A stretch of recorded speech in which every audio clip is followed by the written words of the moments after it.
Hey, hey, hey, hey, Lord, I can't believe this. You know what episode's today? Subversion. Not gonna do what you thought. First we have a kind of new East Island ethnic group, which, like, over here, this ethnic group is a new ethnic group. It's kind of culture ethnic group, and if we overlay this, we can see it's like split between a ton of countries here. Yeah, just so you know, I updated that because why not? Then,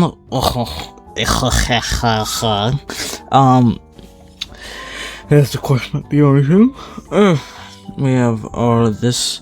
We have the pink team becoming a golden team protectorate again. If you remember, this happened before. This is not the first time this has happened. I've played these games before. Yeah, actually, I think I want to do. No, not that dark. There we go. Gold team protectorate. So yeah. Technically, if you look at it right now, the gold team, if you include the pink team, which technically not really their protectorate, not part of it, is 13,613, which is pretty big. I would say so myself. Anyways, now, I'm officially naming this the second Argardian War, because the first Argardian War was 11 and 12. Argardian, I'm calling this, like, yeah, I would say like this area, the Argardian Sea, kind of all this area, because like I'm calling it the Argardian Sea, because I wanted a name for it, and I decided to call it the Argardian Sea. So this is the second Argardian War. I know, fancy. You're wondering who's gonna start this war? It's, well, first let's look at the alliances. It's gonna be the ever pounceful yellow team. Yeah, they kind of want to get back stuff from the dark blue team. They're starting by basically going down here and kind of taking this trade route as their kind of first move to try and kind of cut them off and taking this major city, which they do surprisingly quickly because they weren't quite ready for the war yet. I'm going to keep this one on, but at like a pretty low opacity. Ooh, that's nice. There we go. So we have that on, but low opacity. So they attack into the dark blue team, and they basically planned this. They planned this with the blue team and the purple team so they could do a coordinated attack, because they're not, stupid. They plan coordinated attacks.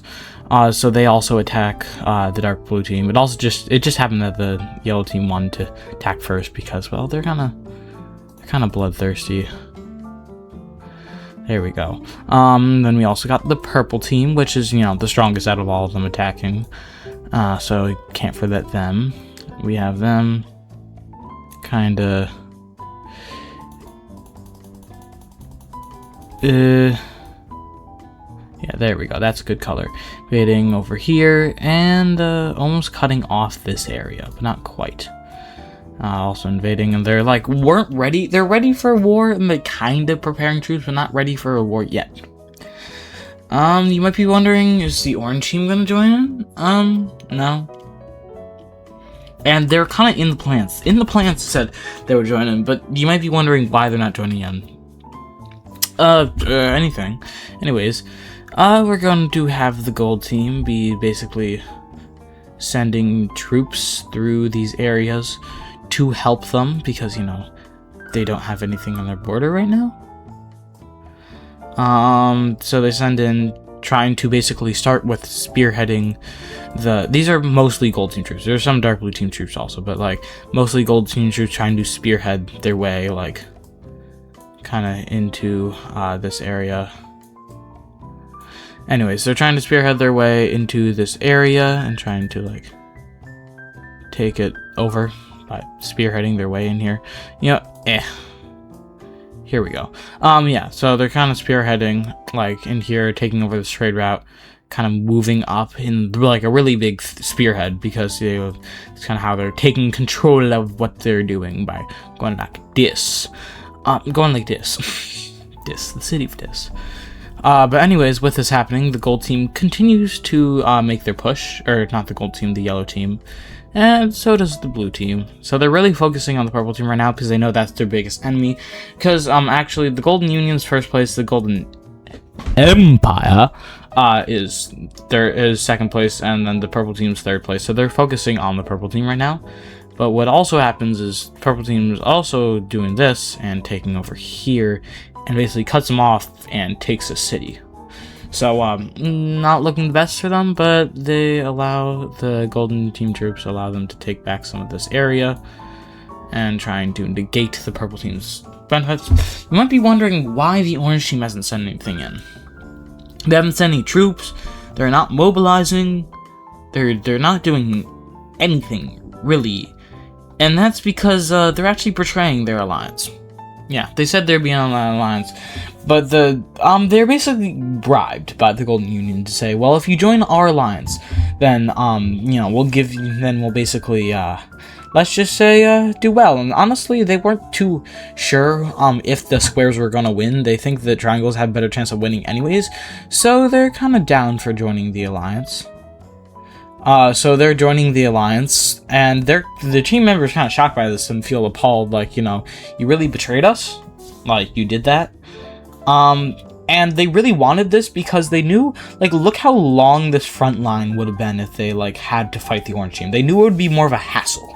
They wanted this because it would be more of a hassle, and also good sneak attack for attacking the purple team, because remember, the purple team's kind of their main MP right now. So they use this sneak attack, take over this major city and this major city, like, right away, to kind of, like, take this area, and also taking over this protectorate major city. A lot of this because they just weren't kind of ready for this happening, and they're like, oh damn, we got jumped. Yeah, they got jumped. So looking at the triangle lines, it's expanding. And you might be wondering, where's the rose team? Well, I was just waiting because honestly it's easier to just kind of show this and then show this. The rose team jumps them like, a week, like less than a week after, actually, similar time to the yellow team. But they take this major city as their kind of first thing. There's also troops from down here, but I'm not showing them because, they don't have any borders connect. And also taking up here. As we've seen before, they actually did not too bad against the gold team, but that's because, well, they're fighting better than the gold team's fighting better than they were before, and also they have their allies. So, but they're, definitely keep an eye on the rose team because this is the same rose team leader as defeated them in the war. Although they are older, so maybe they have even more wiser. But so yeah, the rose team's actually more of a threat than you might think it is. I feel like a lot of people underestimate the rose team. Anyways, we have this all happen with the Golden Union and the purple team. We have this spike in the blue team reaching this city and kind of taking over more of this, like, peninsula area. They're really kind of just taking it here. They try to cut them off from both sides, but not, like, literally not quite. They just take control of the trade route. If we, like, turn off trade routes to kind of show this, like, they just barely have, like, the thinnest corridor because they're, like, defending this, like, a ton. They realize they might get cut off, and they kind of say, damn. So they kind of set multiple, so they're gonna get cut off over here. So they basically cut off the people that are trying to cut them off from both sides. They create these kind of thick-ish border lines and basically surround these two armies, because there's armies at each side, so they surround those armies. Now this is a bit of a costly endeavor, which means that they get pushed back here and even out of the city. Also, the gold team has been trying to fight back a bit over here, also not just the purple team, and a bit over here, but really the fight back's kind of minimal. Yeah, but as is, we got the orange team, which actually technically already controlled 3 major cities, which means the orange team is actually doing really well for the purple team. They're also going to invade here and take a 4th city. Damn. More war score, if you know what I mean. Yeah.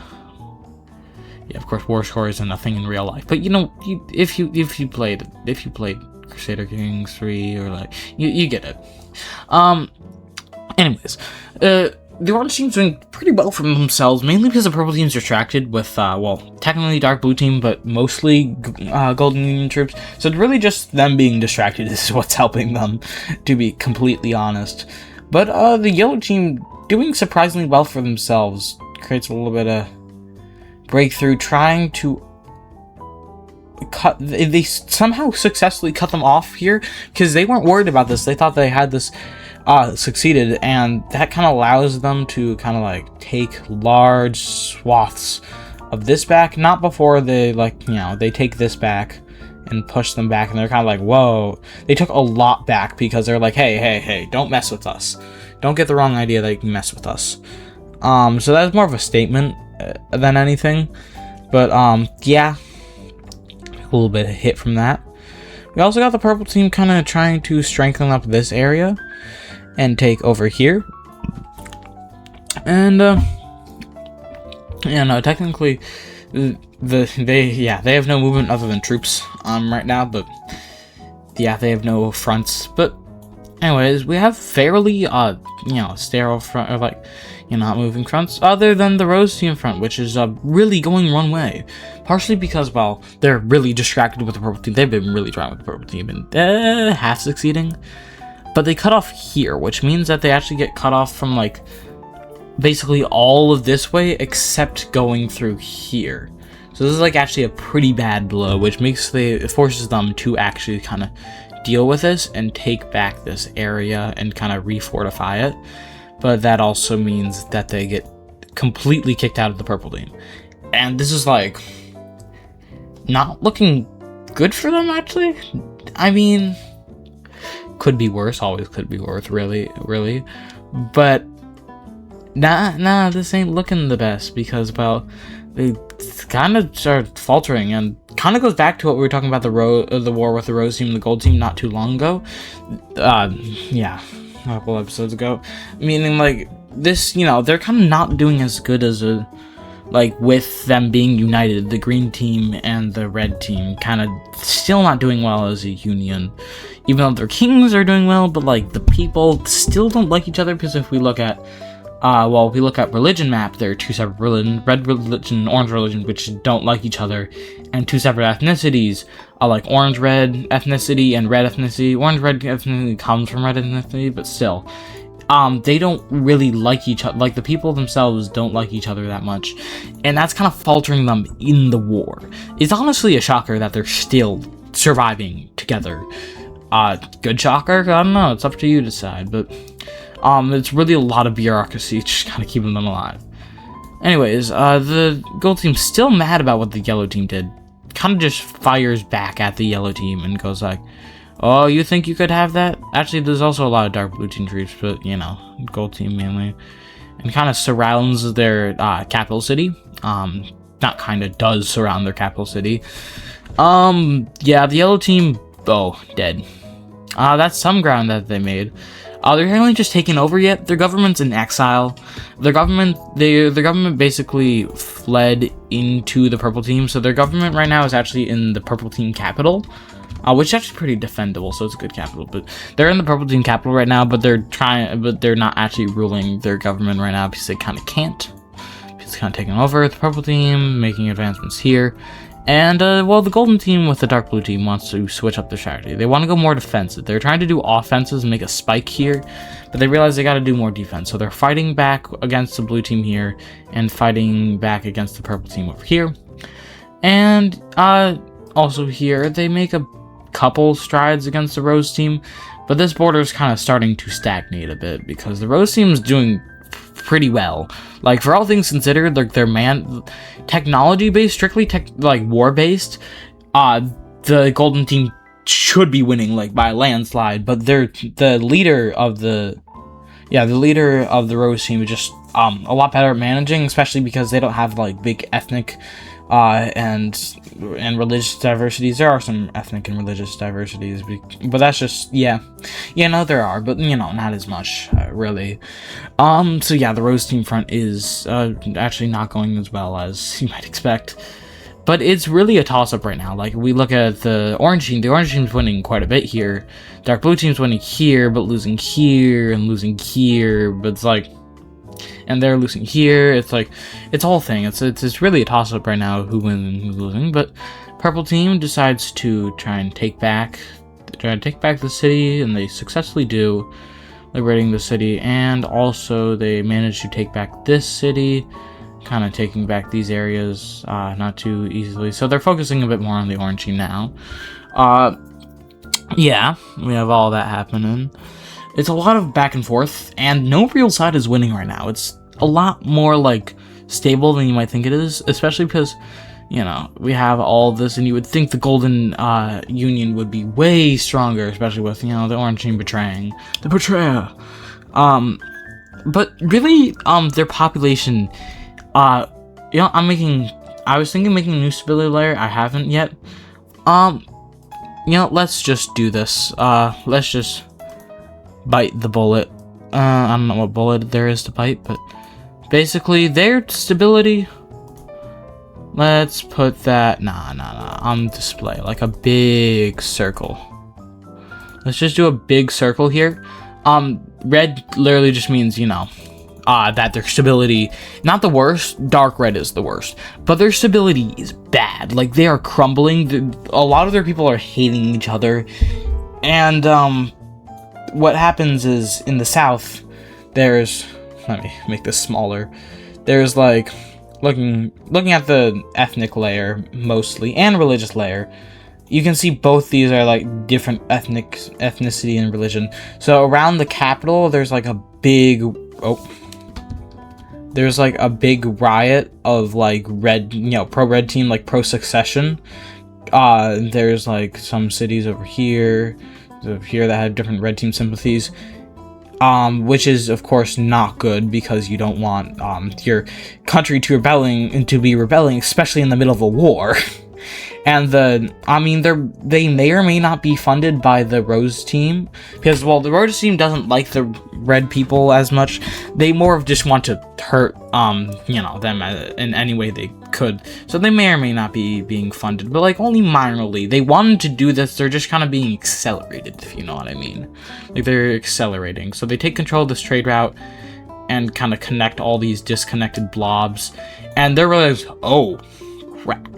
But then you realize, oh, there's not much different from here, and the Rose team kind of planned this, so they cut this area off and cut this area off, which means the troops that were here get encircled, and oh, this is looking bad, like surprisingly bad for them. You thought this was going to be easy war. No, this war is a lot harder than you would think, and they're kind of gaining ground here. But, you know, it's really not looking as good as one might have thought.